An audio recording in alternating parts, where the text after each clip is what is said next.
Hello everyone, I hope everyone's well. My name is Nabeeha Mansoor and I work with the British Council Libraries team. Thank you for joining us for this panel discussion on the role of play in education.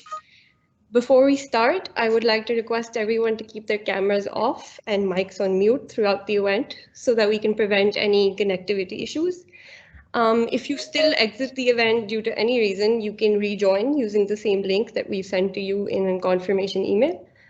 Additionally, if you have any issues in terms of the sound or viewing the panelists, we recommend exiting the event and rejoining again with the same link. Please post your questions or any concerns in the chat box. We will be monitoring it throughout and we will be answering questions towards the end of the event. We are collaborating today with Cities for Children for this panel discussion, and the moderator for this is Madeeha Ansari, who is the founder of this nonprofit. I'm going to hand over the discussion to her now. She can introduce herself and our panelists. Looking forward to a very informative discussion. Thank you again for joining us. Thank you so much, Nabeeha. So I'm Madeeha Ansari, and I'm immensely excited to be co-hosting this conversation with the British Council today. Just to give a bit of background, Cities for Children has a mission to protect what we call the right to a childhood. So by that, we mean the right to read, to play, and to feel safe for street-connected children. And what we've seen through our work so far is that all of these, learning, play, and well-being, are extremely interconnected, and they reinforce each other in different ways. And we've seen this in practice at the micro level, and we've seen how street-connected children can blossom through a single, playful, creative learning experience. And we've seen how applying it as a school-wide approach can really transform what the school offers. So now we're excited to be taking this conversation to a different level, and we have a stellar panel of speakers to be engaging with today. We have with us Dr. Paul Ramchandani, who is the Lego Professor of Play in Education, Development and Learning at Cambridge University. Great designation. And Dr. Ramchandani is also a consultant child and adolescent psychiatrist, and has expertise with regards to play in early childhood. We also have Umbreen Arif, who is an education advisor with the federal government of Pakistan and has over 2 decades of experience in the education sector. She has also been an important part of shaping the government response to COVID-19. So we're excited to hear from her today. And finally we have Nishat Riaz, MBE, who is a member of the British Council senior leadership team and manages their education work in Pakistan. Nishat also brings a wealth of experience from across the sector and has been associated with organizations like the Ahan Development Network.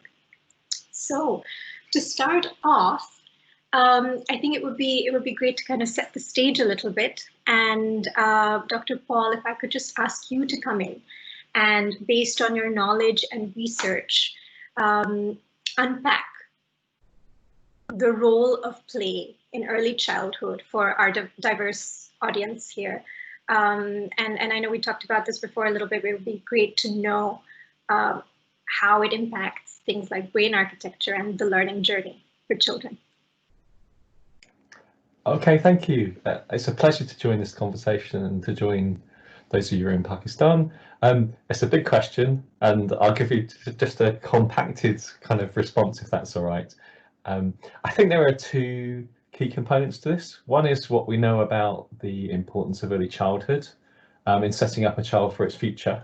And this includes the educational attainment of the child, but also, as you alluded to, Madeeha, these things link together, their well-being, their safety, play and learning, all linked together. So not just their educational attainment, but also a child's physical and mental health and the general opportunities they have in life. And the second is about the role of play in this in early childhood and what it brings for children's development and learning. So I'll take these briefly in turn. Firstly, the importance of early childhood in setting up a child for its future. First, we have to consider the child as a whole, so including its brain, but also its other bodily development and its social development. And the first few years of life are staggering in terms of the development that a child shows. The scale of the change never ceases to amaze me. It's extraordinary. Billions of brain cells, neurons, are present in the child's brain at the time that they're born. Billions. And these are not just there, they're actively developing. So learning is happening all the time. At a brain level, we see this learning in the connections that different brain cells form with each other. And not only these connections, but when they're not needed, they're pruned away. So it's a very active process. And many hundreds of thousands of these connections are being formed every minute, every hour at this time. And alongside these connections, when they're not needed, they're being shed again at the rates of tens of thousands per second. The scale of it is absolutely staggering. And this activity and purposefulness of these processes is all happening within a child's tiny head. So, maybe this big, billions of neurons, tens or hundreds of thousands of connections being formed all of the time.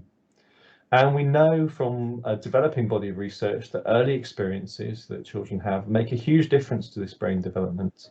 So things can change later in life, but the outline trajectory of what's possible is set quite early. So the kind of parameters that a child has is set quite early. And if they have good experiences later, obviously it sets them off for a good path. If they have adverse experiences, it sets them off for a less good path. But the kind of framework is set quite early on. These early years are really crucially important for that.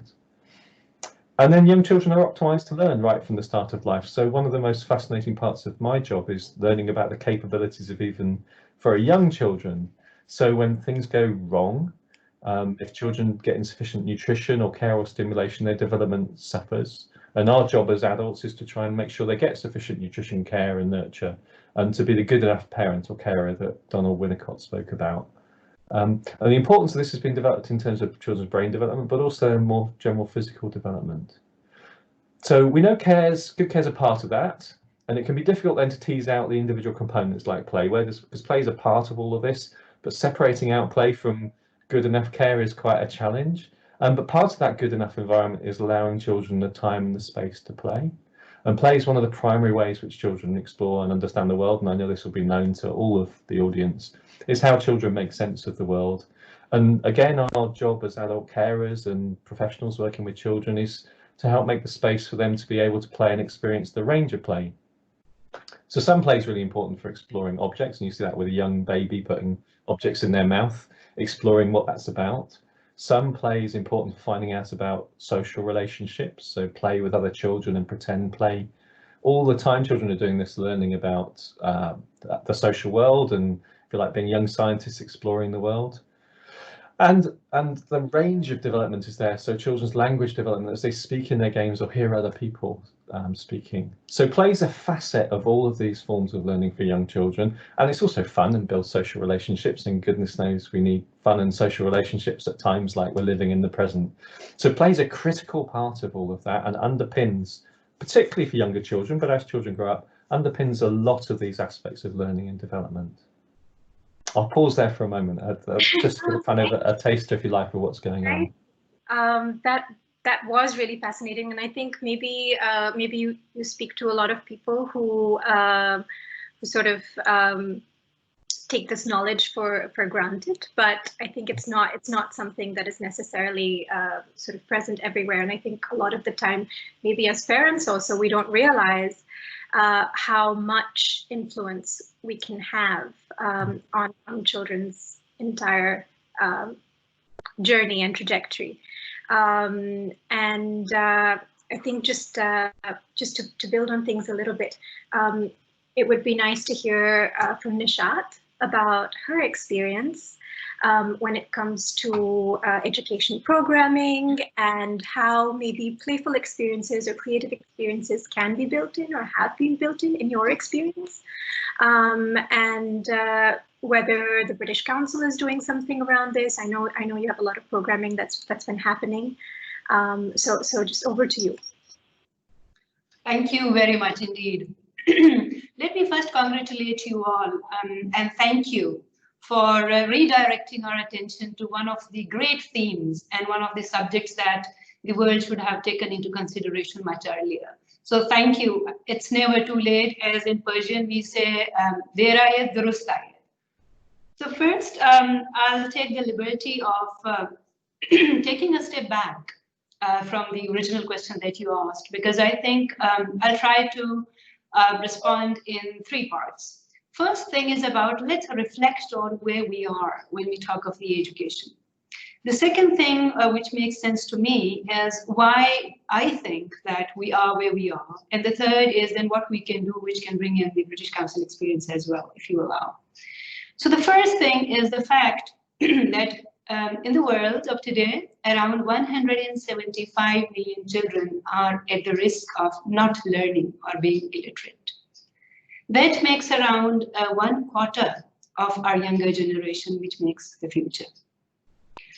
Fact number 2 is that 3 out of 4 children in Africa can't read simple sentences, can't understand, like the name of the dog is puppy in today's world of 21st century. Fact number 3 is 45% of children in rural areas in Pakistan can't understand easy English sentences who are in grade 5 and the sentences are meant for grade 2. And this doesn't apply to Pakistan or poorer countries, it applies to America as well. So the United States of America is known to have shown grades in terms of learning less than Eastern countries when it comes to science and mathematics. So what I call is a learning crisis in the world, which is of course a teaching crisis in the world. And the World Bank, UNESCO, and the big players of education also realize that and they confirm that. But I see more than a learning or a teaching crisis. I see it as a creative education crisis. There is a crisis for creative learning, for sure. Why we are not able to make sure that these children who go to school have actually learned whatever they are supposed to. There is something wrong somewhere. And the second part is what I think, and most of the people that I have read and observed think. I think the existing education system was built on the industrial needs. So it was based on hierarchy, it was based on status, it was based on order and discipline. The places of education, which we call school, a college, or a university, is a classroom made up of walls, wonderfully, brick and mortar, small, large, all types. So there is a designated place of learning, education, not learning. Then there is a knowledge bearer who sits in front of the class, and then there are seats. The classes are divided into age-based groups. The batch of 2019, the batch of 1800, then the subjects are in silos. So there is a science class, there's a physics class, closed chapter, then languages, then arts, and then at some point actually children go into the silos more as specific needs. I also think I'm a conventional woman. I come from a village. And I always remember the quotation when our elders used to say, it takes a village to raise a child. So I think what we have lost in all this process is that we have made places of education not places of learning. The learning, as Dr. Paul knows much better than any of us here, comes from our social experiences, from the experiences with the world around. A child learns and grows at the same time. So our experiences, our knowledge is based on our interactions with the outside world, with our family, with our friends, with our enemies, with the environment. And this all is literal. None of this is linear. I, as a child, never grew up thinking of, science or hot water, cold water as different things. I think arts, language, music, everything else is part of the learning, and that's where we have actually siloed. So while we were obsessed about out-of-the-box thinking, somehow I think we boxed the learning. Einstein said some time ago that the only limitation to my imagination is education. It still stands today, valid today. Now coming to the role of play, as the theme is.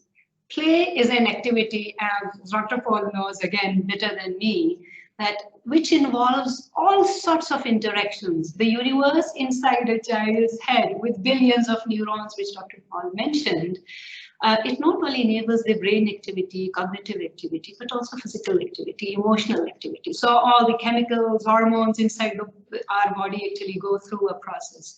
Neurons make connections, they break connections, make new connections, remake connections. And being a basically engineer, I can think of, lights going somewhere there, then fusing, then reconnections, and it's a big circuitry, I'm sure, in there which goes there. So I think somehow we have either boxed this learning, we have compartmentalized it, and somehow we have confused. And we have confused our learner, we have confused our teachers as well. So what British Council is doing in short is that British Council works in over 100 countries, and the advantage of this knowledge-based organization is that we work in environments which are very different and diverse from each other. So, for example, in Egypt, we have a program with some of the experts who work around toy bricks, which is more about learning about connections. In Afghanistan, we had a project with our partners where there's a time capsule. So children actually think about if they go back in time and if they were able to think of a time which they can make better. Similarly, we use other forms of creativity and imagination. So children are allowed in some parts of our countries through our projects to recreate a world by imagining countries, forming new countries, establishing new laws, suggesting new things which they think they are not. So I think it's in our hands to carve the future. In Pakistan and in South Asia, we have specific programs, not only for students as well as for teachers, because as I said, it is a learning crisis, it is a teaching crisis. So unless our teachers and educators are able to provide that learning spaces for our children, it would be impossible to achieve. I stop here.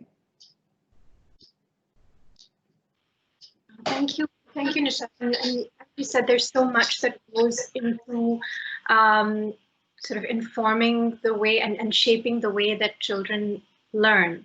And if we're not reaching, in terms of those metrics, if we're not performing well, then there's so much behind them. There's so much. There's a story behind those numbers, which has to include things like what are the kinds of experiences that children have in their homes. What is the way that they are being taught in the schools? What is the relationship that they have with the teacher in the classroom? Is it one based on trust, where children can actually share what's going on? And also, are we providing those ways in which kids can really fully explore their potential? Sit in that time capsule and actually be able to visualize where they're going. Because that's something that needs space too. Imagination needs space to develop and to grow. So thank you for that. And also now coming to Umbreen, as somebody who has been a big part of a very difficult time in sort of the education history of Pakistan. If you could share with us a little bit about what's been happening, because education's been disrupted, learning's been disrupted, so much of life has been disrupted by COVID-19. And this is not just for Pakistan, this is worldwide. But if you could speak a little bit to what's been happening in the education space in Pakistan in the wake of the pandemic, then it would be great to be able to hear and to build on it.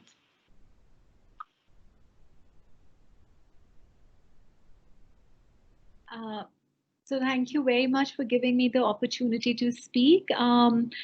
So it's a very generalized question, Madeeha, that you've given me on what is happening. So because in a way, this has been a very difficult time for the world, not just for Pakistan, and especially so for the education around the world. I would say for Pakistan, the academic disconnect that we are facing is especially worrying, because we were already behind many education indicators, whether they are access or quality. So it's a very difficult time for Pakistan as a country, not only from an economic perspective, but also from an education perspective. So as a government advisor, what we have been busy in, the government teams have been busy in, is organizing how schools close, how exams are postponed or delayed, what would be the promotion mechanisms to get children to move to the next stage of learning. So those have been very difficult decisions, because we have to think of approximately 40 million enrolled children across Pakistan, and more than 300,000 schools, public and private, including madrasas and community schools. So it's been a very difficult process to organize this and to think through this. But not everything is challenging, because sometimes when you're faced with challenges, you find opportunities that you do not find in normal circumstances. So in a way, we've been lucky that we've been able to look at education from a different lens, not from a typical blackboard, classroom, boundary wall lens. And I think that has been the biggest opportunity that Pakistan has seen during this COVID response. The government took this opportunity to explore further with EdTech opportunities, and not only did they explore those edtech opportunities, government was able to start a very interesting initiative of teleschool to establish a countrywide e-talim digital platform, which we hope to launch pretty soon, and also look at radio as a way of reaching children. Why do I find these opportunities exciting? Because when you look at the play aspects, and it's actually quite an irony that today I was developing national standard operating procedures for schools that actually discourage contact, play, and interaction between children. So it's quite ironic that we are discussing all this in a time when we will be telling children, stay 6 feet apart, come to school for a shorter duration, engage in academic content that has been missed out. Focus of teachers will be to cram teachers with the maths and science content that they have missed out during the 6 months of closure. But in all this, I think that the opportunity that we find is looking at education with a different lens, looking at edtech opportunities, and seeing how we can bring academic learning in a playful manner into the houses of children, not just the classrooms, but houses. In a way, when we started the teleschool initiative and we took the lessons from EdTech partners and started stitching them together into lessons, I think a lot of the boring education stuff was exposed as well. When we had lessons that were just somebody writing on the blackboard, there were many people who started questioning, oh my God, is this how we teach children? So the unplayful aspect of academics that we do in classroom have been exposed through these initiatives. So again, I think I don't want to take up too much time, and I'll be happy to answer questions as we move ahead. But this is a very critical time, I think, for all educationists and academics to rethink how we do education, and move away from the boxed approach of a blackboard, of a teacher standing in front of a blackboard and teaching children. I'll tell you, the biggest shift that we've had in project concept development at the government level is that prior to COVID, before February 2020, I was preparing concept proposals that were focused more on brick and mortar, teacher training in a typical traditional way, blackboards, etc. And suddenly after March, I'm talking about edtech opportunities, I'm talking about distance learning opportunities, I'm talking about what is an interesting learning concept to show on teleschool, rather than a boring, blackboard writing. So I think that those are opportunities that we still need to explore a lot. Schools will be reopening soon. And there's a lot that we need to grapple with even when schools reopen, because they're not going to be normal school reopening as we imagine, because if we have to implement the standard operating procedures of keeping social physical distance, ensuring that children are safe from the COVID pandemic, then there'll be a lot of flexibility on how a school day is organized. Unfortunately, playful learning seems to have less of a role in it right now, in the if we focus the lens on health perspectives.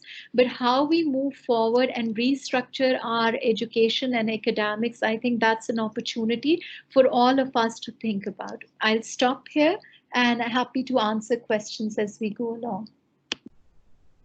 No, you're so right, Umbreen, in terms of just the scale of the challenge.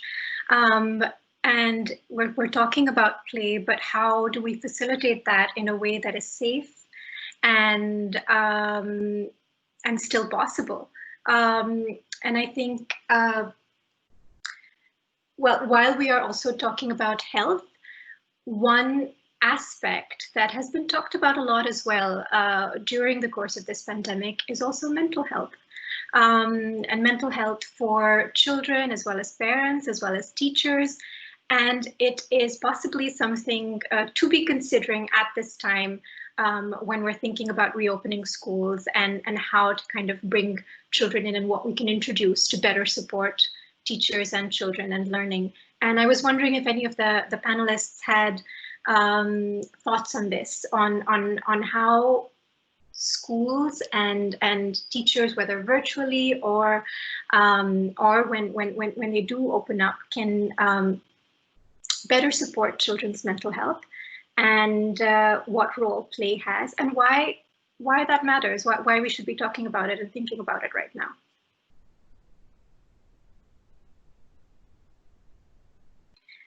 I feel like the onus of this. Our volunteer is Dr. Paul. Begins to fall on Dr. Paul. I thought you were going to answer then, Nishat. I was waiting for you to go first. So I can begin an answer to this for sure. I work as a child psychiatrist, and so children's mental health is part of what I'm concerned about, and the links with play of that more generally. I think there are a couple of things I say. We don't know for sure whether in Pakistan, UK, anywhere else, we don't know for sure the extent of the impact of this pandemic on children's mental health. We know that levels of anxiety went through the roof initially for children and parents, and that's a normal part of adjusting to a very threatening and frightening situation. Those levels of anxiety on population surveys seem to have come down a little bit, but I think what we know from previous experiences is that the effects of these things are not distributed equally. That children who face higher levels of other adversities are the ones who are most likely to also experience difficulties in their mental health, whether that's emotional problems like depression and anxiety, or coming out in behavioural difficulties. So one of the things I think we need to be watching out for is to be aware that there will be some children who've had very difficult experiences during these months. Everyone's had a challenging time, but for some children it will have been much harder than for others, whether because they experience great difficulties in relationships at home and violence at home, or just very discontented relationships at home, or whether because they have missed the social support that they would otherwise get from their peers and friends. So watching out for some children and young people in particular suffering, I think is one thing for all of us to be aware of, and teachers, although teachers are there to teach, they're the people who are in the front line, and so some level of awareness and whatever support can be offered in the places that it can be offered, I think is really important. So there will be some children who suffered really very badly. The other thing which I think links very strongly with play is that all children will be coming back from relative periods of isolation or difference, and all of them will have some processing to do, and all of them will have to adjust to a different and strange school environment, whether that's part hours at school or schools which the classrooms are spaced differently and where they're with different peers. So some space and some time for children to be able to process that change. And play has a really important part in that. So children being able to play together in the playground and outside is a way of them re-establishing those relationships and those friendships that have been separated for a long time. And if we rush that, we'll miss a really important an important part of children's adjustment back into school. And that's important not just for its own sake, but because children don't learn effectively if they're distressed or they're anxious or they're worried. And if their minds are preoccupied by other things. So even from an efficient learning point of view, we need to be thinking about children's adjustment and giving them greater space to be able to process and rejoin with their friends. So in thinking about the immediate future, we need to have space for these things. But as Umbreen was saying earlier on, looking longer term, these are issues that we need to be grappling with as well. So that's a starter. I'll hand over to others. Nishat, did you have something that you wanted to add? I think just building on Dr. Paul's, and I won't repeat what he said because that's completely actually makes sense, and it's thinking of a local or in a village in Pakistan, rural, urban, both it applies.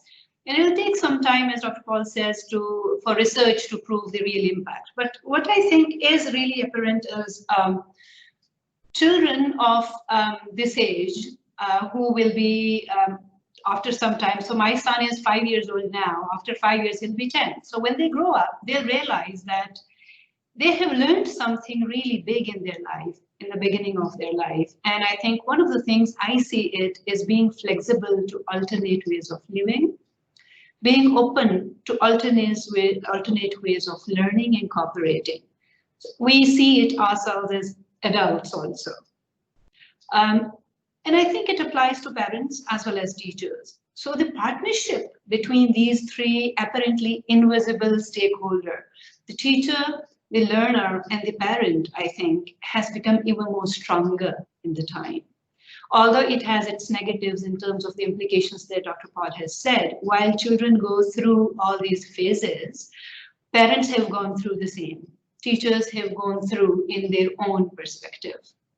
I, being a parent and a working woman, had to go through a lot of phases. You can actually relate with most of the working women that we had to adjust ourselves. So we are passing through a fast and rapid and unexpected learning curve, for sure. So what I think will the role of play would become rather more important, because all those connections, all those social connections, all those emotional connections, all those physical connections with the world outside individual student and a learner will have to rewire themselves. Then the wiring has to be so flexible that even if they play at a distance, they learn from a distance.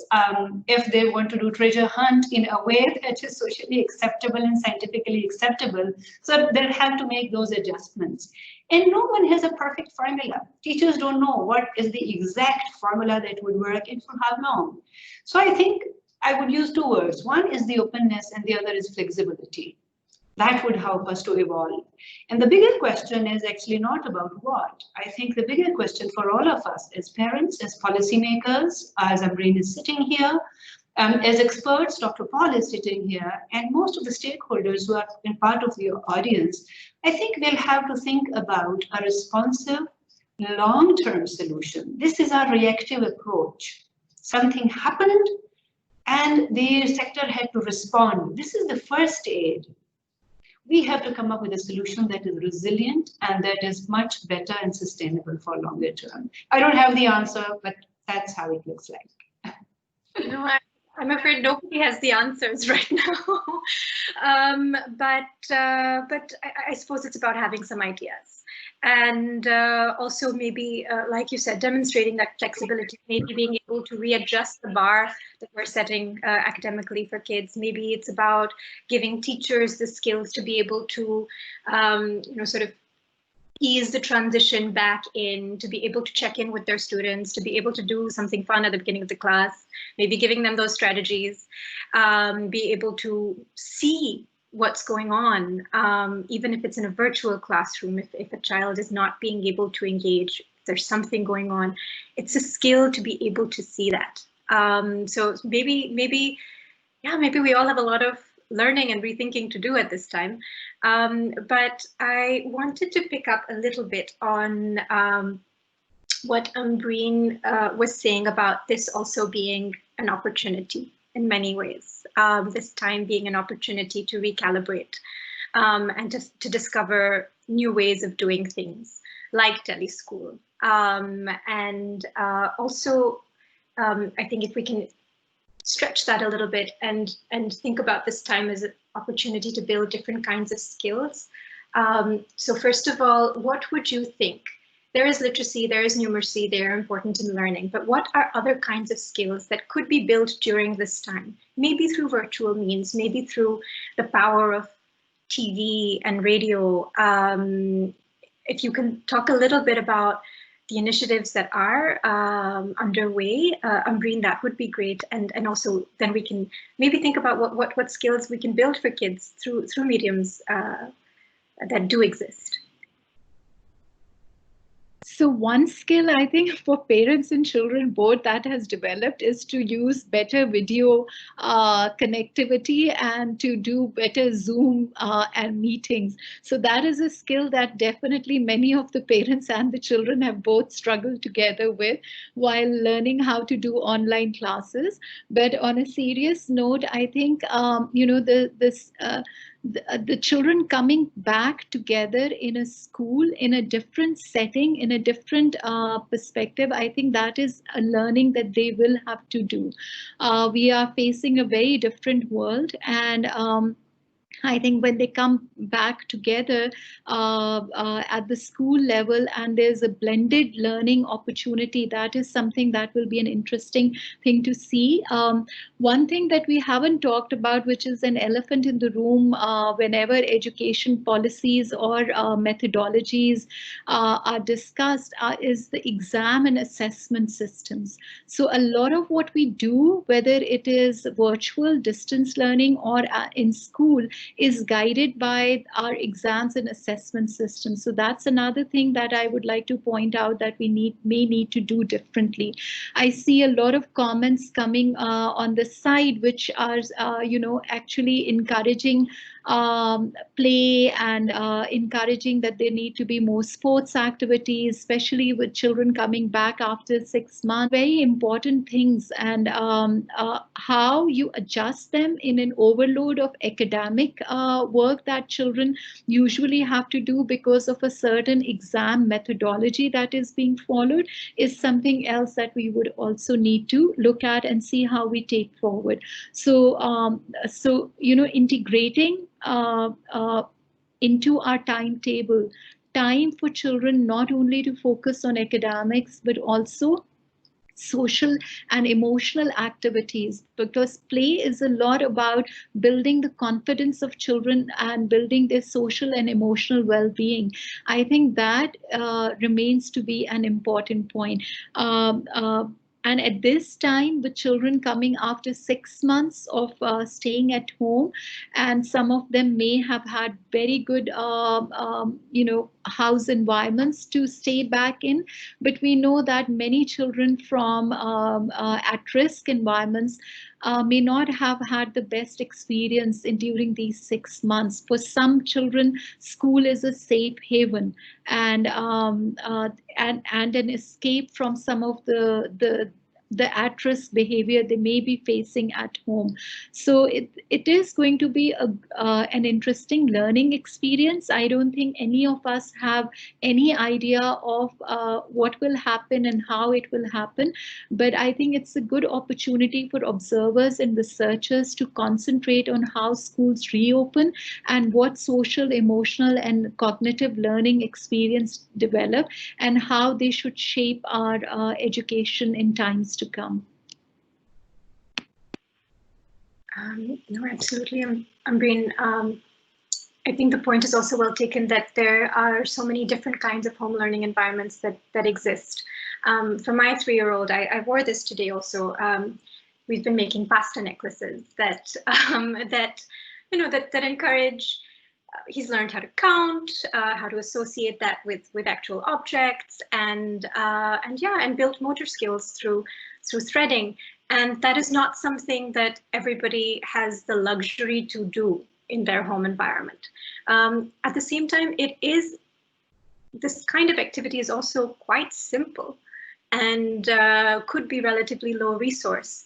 And I was wondering, Nishat, if you have some ideas around from the British Council maybe, and the work that you've been doing with the British Council in terms of doing things like building complementary skills at home, and also what you think in terms of the kinds of skills that can be built, especially through things like radio, or I know there's been some storytelling on teleschool, and some creative things happening there. And play is not just, play is also sports, but it could also be incorporated into learning, and that's a whole other kind of dimension, I guess, that we could think more about.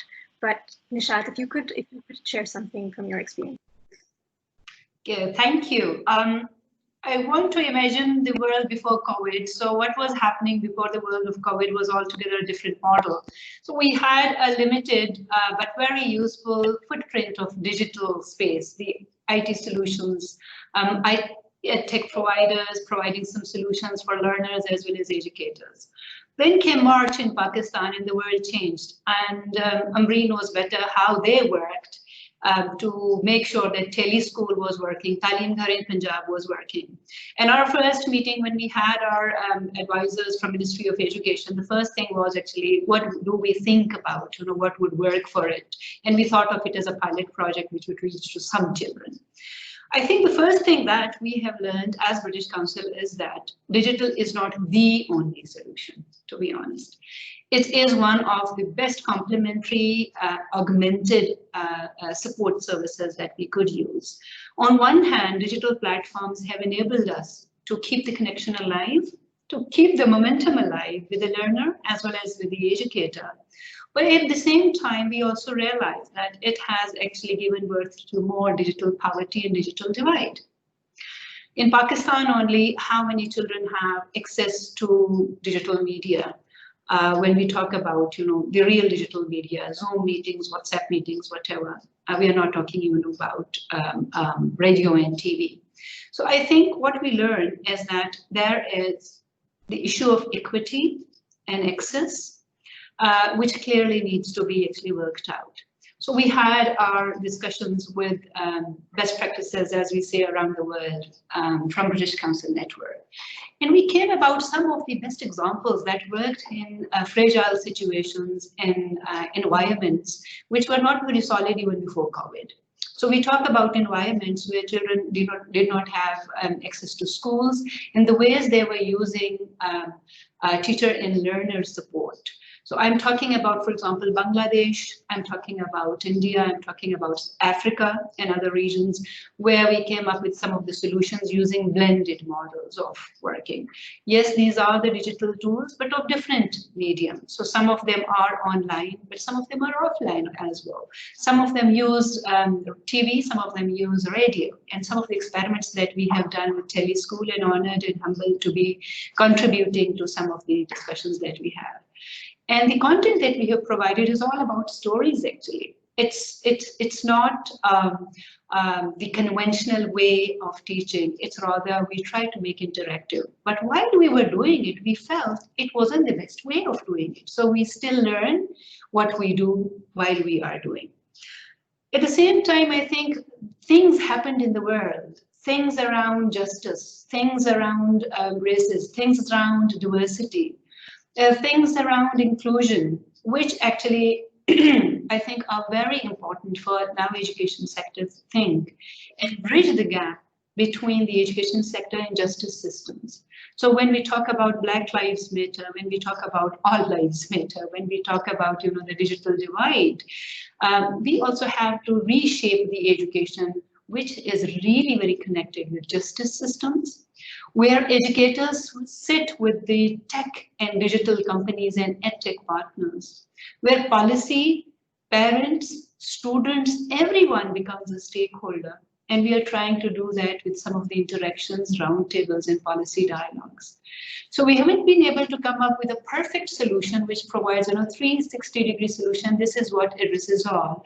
But I think we are learning from the experiences, and we are trying to keep that connection alive with students who are left out, with students who are actually experiencing this, with learners as well. So we have 21st century skills for teachers, which we thought that was a perfect model. After COVID, we think we need to reshape it. So we are in process of doing it with all our government as well as private sector partners here. And that includes, from students and parents under K2 in Pakistan, to Sindh, to Chitral, to Muridke, to Balochistan, and around the British Council network. One thing which I think is really very I'm passionate about is, while we have the opportunity to reshape and reimagine an education system, I think we have to take the skills as an important part of our school-based education. For now, skills is considered it's something really very different in some of the countries. It's a fragmented sector, but skills I think is really very important, where institutions at policy level have to provide a framework which connects with the primary and secondary education sector here. So when I talk about this, we are wonderfully placed, and Ministry of Education looks after the skills sector also, which we call this technical and vocational sector. So bringing these together, how we make sure that children do not only learn as part of the curriculum what they're supposed to, but they also are skilled to be able to do that.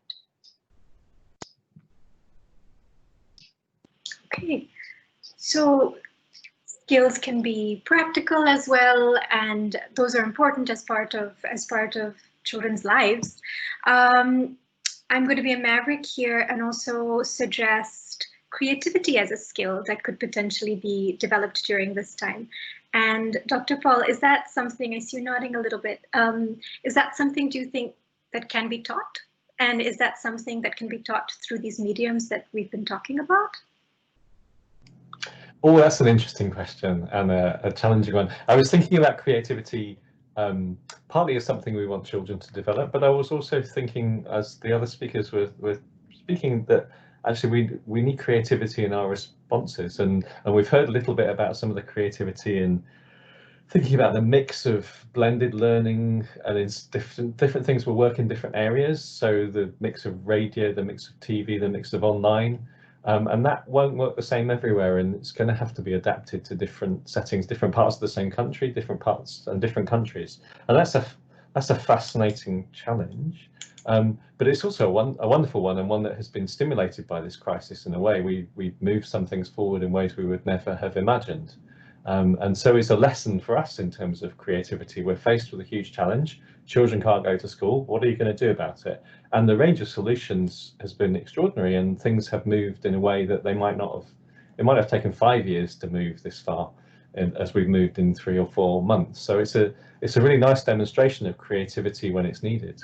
In terms of thinking about for children and how they learn creativity.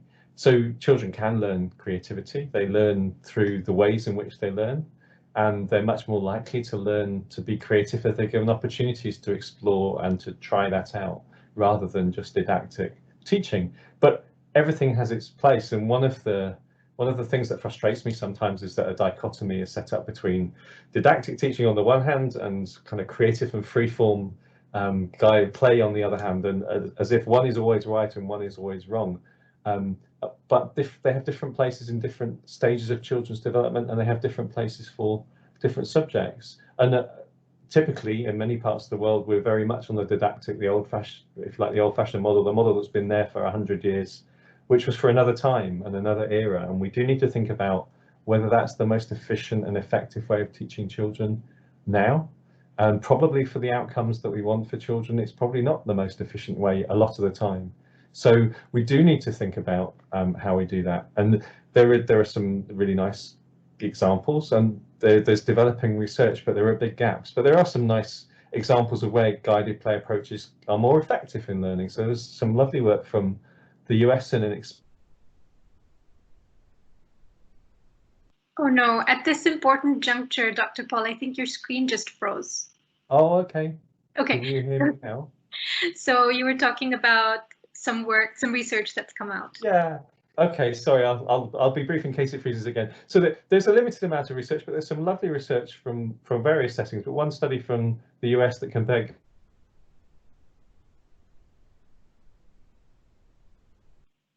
Oh no, I was ready to again. take notes at this point.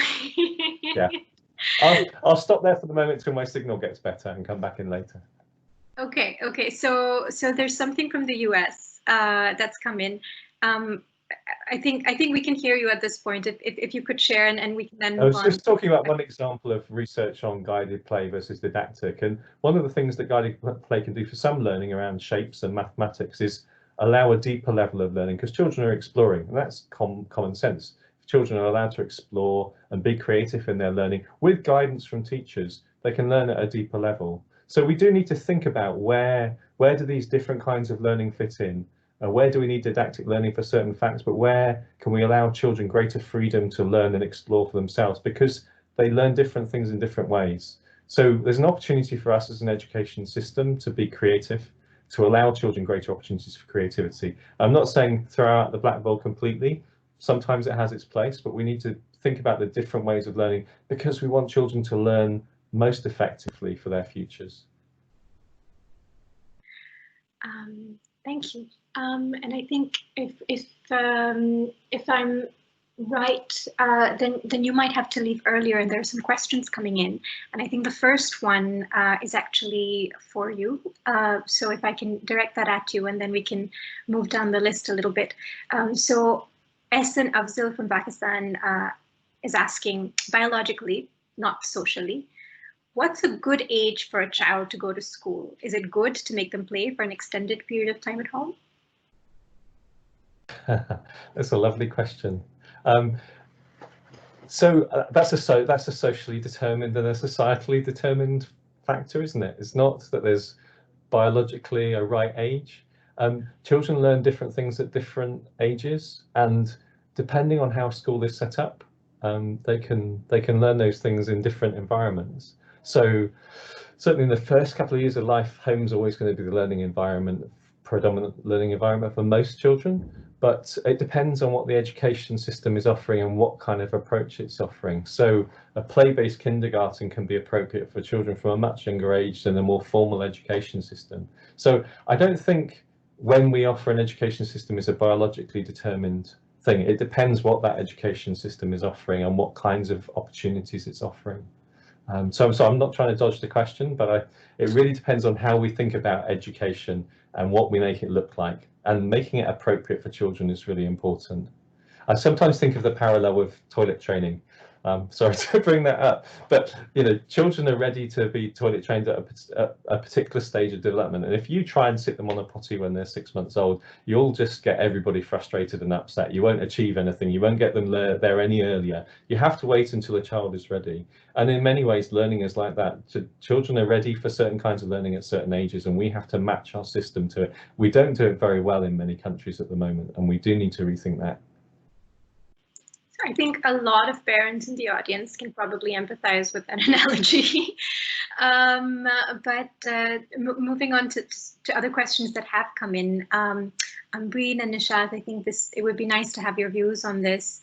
So Fatma Humaira is asking, teachers have a great impact on learning. Do the panelists think that teachers need more up-to-date training in Pakistan? Is that something that you think is a need during this time? Or yes, I will leave it to you. Absolutely no question about it. So yes, and again, we are thinking at the government level how to use distance learning opportunities in a way that we could do creative teacher training as well. And also, teacher training absolutely has a place, but in this new way of teaching and the new norm for schools, that's something that needs to be explored further.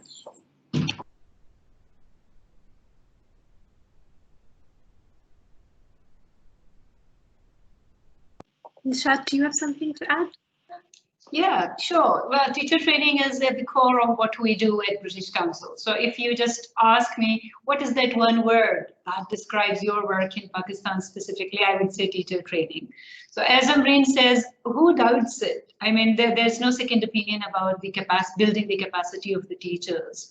But at the same time, I have this reality check.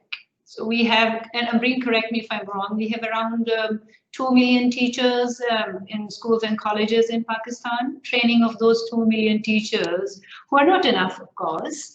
At the same time, do we have the resources? How do we do that? What is the best way of doing it?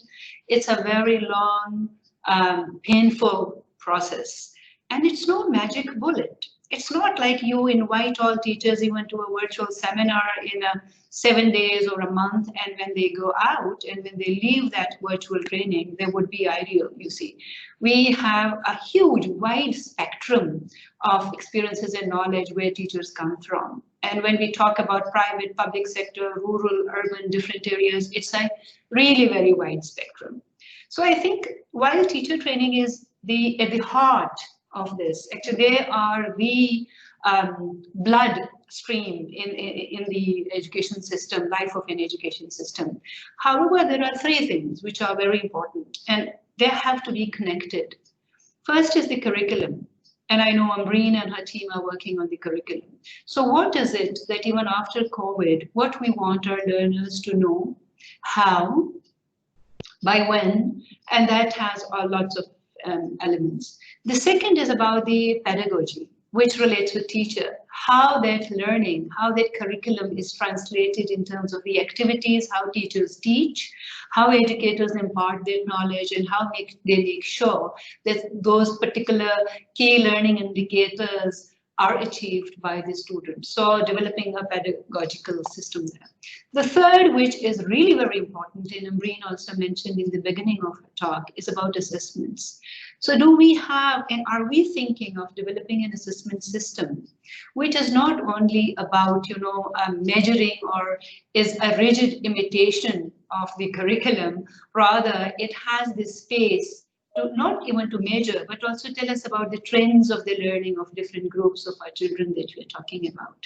Creativity we talk about, and yes, while the World Economic Forum has described creativity among top 3 skills required for the 21st century, I think how do we measure creativity, for example? How do we measure innovation? How do we measure that curiosity and the sense of inquiry and the profound understanding of how and why? At the moment, we are working on maybe what and when. So names of authors, what was said, who said that, and when they said that, but not about why and how. I think all these 3 elements of curriculum, pedagogy, and assessments have to sit together. And they have to take into consideration all diverse groups. It's huge, it's challenging, it's complex. But we'll have to come up with some logos, pathos, and ethos, as Aristotle put it, to come up with a solution. It's a huge challenge, and teachers have to play a role. They have to take the blame. They are the front soldiers. They have to mentor parents as well as the policymakers. Whatever we do as parents, whatever policymakers do, they are there. They're facing the demanding learner of tomorrow. No, I think it's a very relevant question also. So how do you keep up with all the evolving needs, and also how do you measure things that are now being acknowledged as being important, intangible things like creativity? And I think there have been some conversations around this in terms of actually having rubrics to measure creativity, and maybe a lot of what matters is not the what, but the questions that are asked around teaching, the how, as you said, Nishat. So I think this ties in quite play into education in Pakistan. It might be critical for teachers and school leaders to unlearn how they have been teaching. Could the panel share their experience working in Pakistan or similar contexts where teachers have unlearned and adopted new approaches? That's another tough one. It's a tough one. And I wonder if we can tie it to what challenges teachers are experiencing right now, and if you've heard back from them in terms of the challenges that they're facing in terms of adjusting to the new normal, and what they can do and how they can reorient. Umbreen, do you want to? Or you want? Please go ahead, Nishat. Okay, so I'm not sure whether this is the perfect answer or not. I'll just give you an example. In November, last November, I went to one of the villages in Chitral in Pakistan and met a fabulous, passionate teacher who was really very committed. She was a female and used to walk around 30 miles every day, 15 miles from her home to the school, and again on way back to teach children of her village. She had to cross 2 river streams and a lot of hilly places while doing that. This was the life before COVID. During COVID, I just thought of her and I said, let me check, schools are closed, what is she doing? I couldn't find her contact details very easily. After a month and a half, I could reach her cell phone. She didn't have WhatsApp. She didn't have a smartphone. She didn't have signals at all. She had a simple, what we call a dumb phone, where I could talk to her. And she was really, really very desperate about how to teach.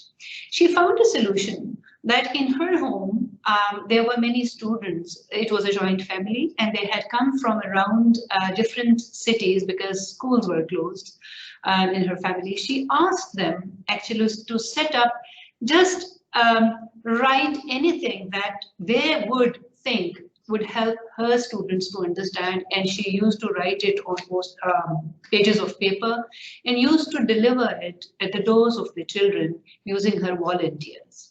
It didn't have any IT solution. It took her more efforts in terms of the weather, but I think there comes the, what I want to say is the element of passion and the commitment of a teacher. These are very rare examples where we do not have the access in these exceptionally difficult and testing times where digital is only the solution. There are people who are making a difference. There are people who are still keen. A village, again in Gilgit-Baltistan, there were a couple of volunteers who went to libraries, who asked for more books, and then volunteers dropped different books at the door of the village homes. They first asked them to write their interests, what their children want in terms of their, what are their requirements are. Do they need a storybook? Do they need a science book? And they used to write on the walls. They went back and actually they shared. It's again in those situations where physical activity is limited, but there are examples.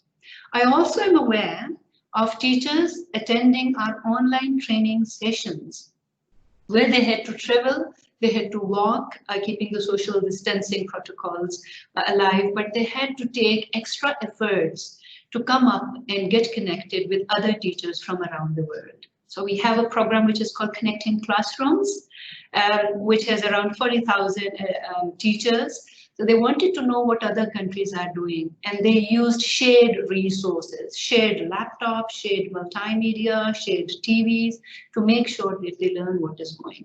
It is possible. It is hard, it is difficult, but it's not impossible.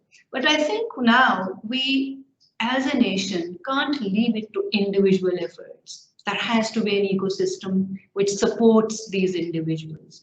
And those who can't, I think there has to be a bigger bridge between the state, between policymakers, between teachers, schools, institutions, as well as parents.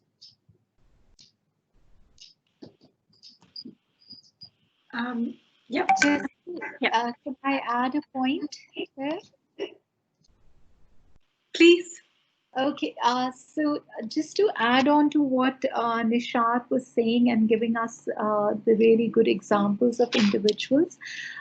So what happens is that when you're compiling a report or when you're looking at it from a policy perspective, then these anecdotes get buried in the larger statistics and the numbers that come out. So generally, if we look at teaching as a profession in the world and in Pakistan, and because I have more of an experience of Pakistan, so I'll focus on that. The role of teachers in building themselves as professionals is a very passive approach, whether you're a private sector teacher or whether you are the public sector teacher. So that I think some aspects of policy need to look into how teachers develop themselves, and especially in this current time when so many courses have opened up. I know so many professionals who have been staying at home, not going to work, and they keep sending me certificates of all the courses that they have attended. So, you know, from bread making to flour making to accounting, you know, God knows what has been made freely available. I think that even if we don't do actual teacher training, we need to educate teachers about what is available out there and what they can use to build themselves professionally. I know that there are many knowledge hungry teachers who are out there who sometimes don't know what resources are available. So I think as a community of educationists, that's something that we need to focus on, make those resources that are free, online, available, make them available for the teachers. I was doing a project in Balochistan a long time back, and we formed a small WhatsApp group of teachers. We had about 700 schools that we were hoping to build better in Balochistan. And it was a challenge reaching out through teacher training to all those teachers. So we started forming small clusters of WhatsApp groups where the teachers could support each other, and they would post a small video of a good lesson that they had done and put it in the WhatsApp group. So I think, again, as we are approaching learning in a different way, we have to look at teacher profession in a different way and teachers' professional capacity building in a different way as well. So again, like I said, many opportunities. I know WhatsApp was also a game changer, right? Just in terms of being able to keep in touch and to be able to offer that kind of peer support is fantastic. And also, I think in terms of what you were saying, that we have to think about the role of a teacher and reimagine the role of a teacher and kind of think about what approaches can be taken to bring about that shift. When I saw Menjabeen's question, just to also share a little bit, I think I thought of this time, for instance, that we had a conversation and we did this training with teachers around corporal punishment. And it was a time when corporal punishment was banned in the school. That was a policy. So there's a school for street children, corporal punishment was banned, and teachers were asking, well, then what do we do? Right? So it was about completely changing the way that they interacted with kids.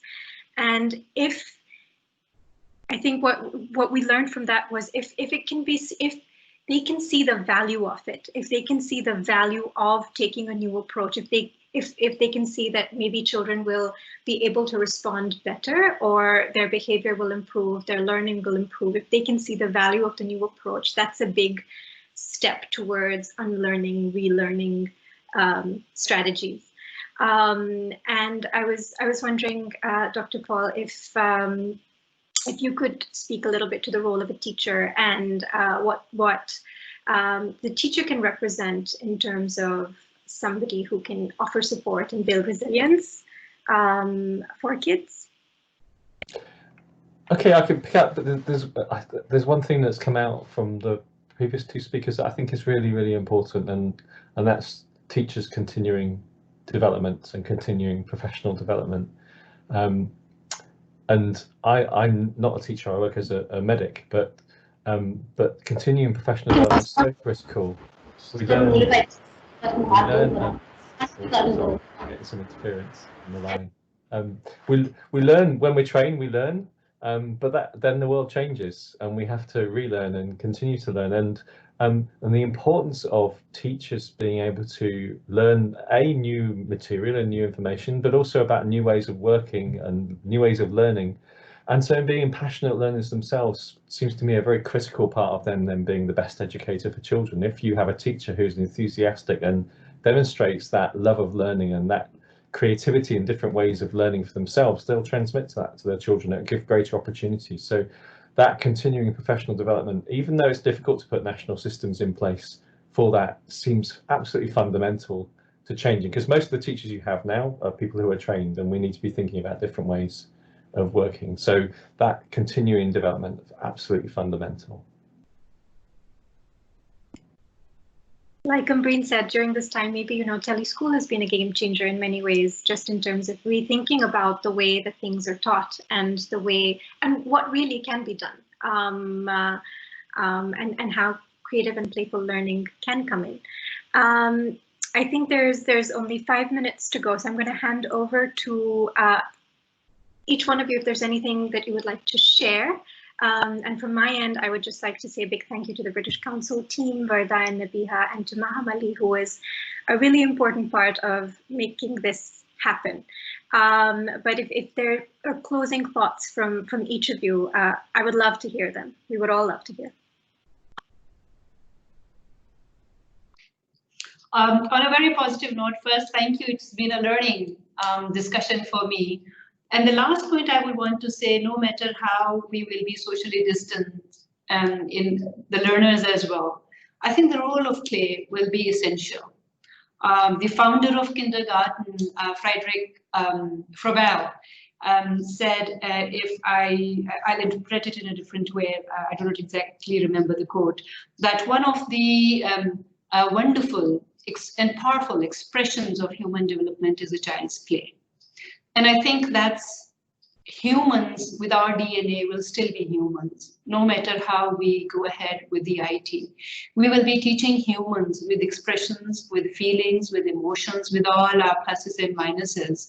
So I think our education systems will have to be reshaped and reframed, keeping that human and soft aspect while we go digital, and the role of play will still be important. So thank you. I'd just like to echo thanks as well. It's been a real privilege to be part of the discussion and to hear the other speakers as well. So thank you.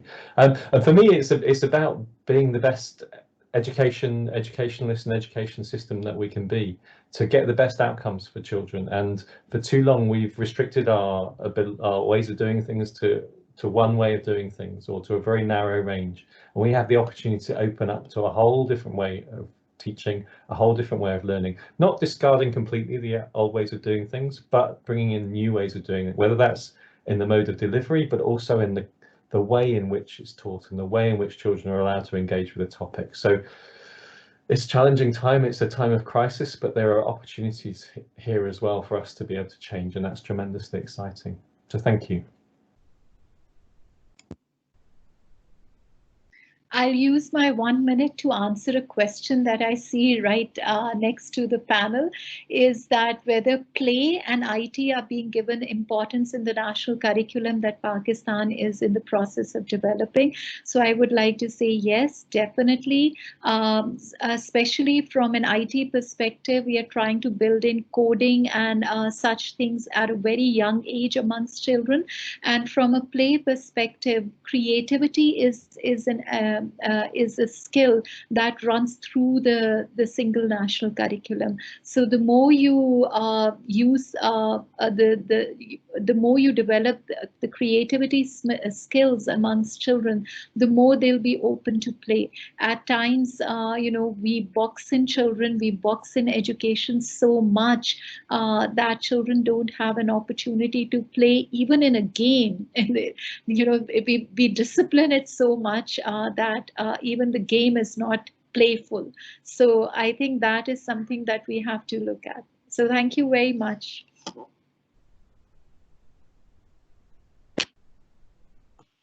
Thank you, Umbreen. I'm going to hand over to the British Council now for their closing. Thank you so much, Madeeha, for moderating the entire session for us. And a huge thank you to all of our panelists, Dr. Paul, Umbreen, Dr. Nishat, for taking time out of your busy schedule to help us open up a discussion about something which seems quite far-fetched. Play in education seems like a very an enigma per se, because we either go at one end of the scale thinking that it's all about play and not doing something fruitful, and on the other hand it's all about learning and enforcing fun where there isn't any. So thank you to all of our panelists and to our moderator Madeeha and her team for making play in education a tangible experience in the past 1 hour. And a huge thank you to our audience members for your questions. Your questions helped us sculpt this entire conversation into a very appropriate timed discussion. If our audience will see in the chat box, we have shared a feedback form link. We would love to hear your feedback and appropriate our sessions as best as we can. And a huge thank you lastly to all the team members and all of our moderators for their efforts and tasks in pre-event and during the event moderation. Thank you so much, everyone. It was wonderful to have all of you here. Please stay tuned and please visit our website and Facebook page and our teams here and their pages for more updates about how we are making this time more entertaining and more to do with education and learning. Thank you so much, everyone. Have a nice day. Please remember to write the feedback form. Thank you, panelists. Thank you, Madeeha. Take care, everyone. Allah Hafiz.